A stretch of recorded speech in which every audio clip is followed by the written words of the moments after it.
A background check for house rental. So we're going to go over some of the local and county, state, local, and county local resources landlords have available to them to do background checks for house rentals.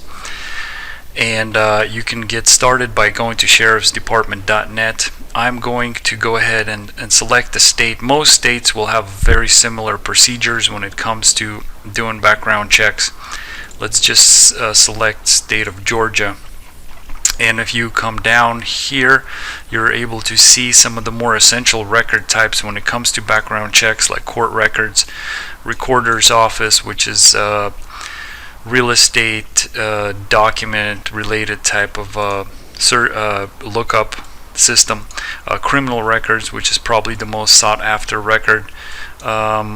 At times maybe driving records need to be looked up, or driver's license status. You have business lookup or professional license lookup, so if you need to verify somebody's business or somebody's job, particularly if they're like a professionally licensed individual, you could do that. And then you have your sexual offender registry. At the county level, you're able to look at property records, if maybe a record, a real estate record needs to be verified.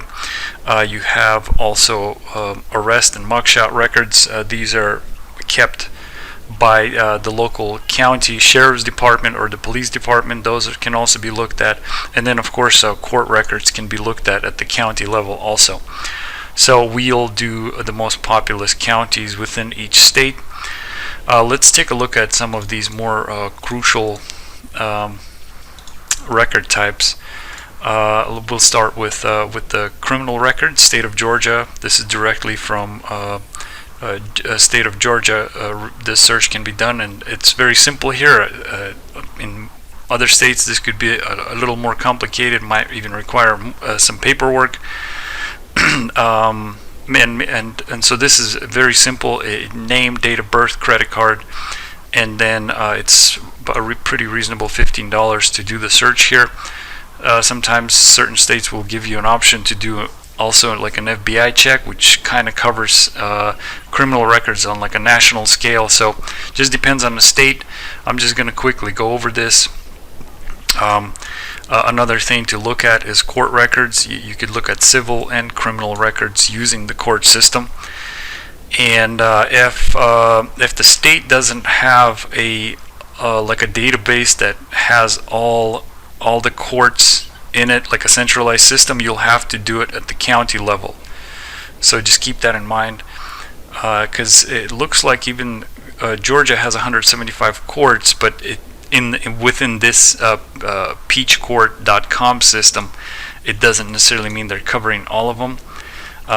So you might want to look at the fine print on the page just to make sure you're covering all your bases. And if anything, you might need to come down and do it at the county level.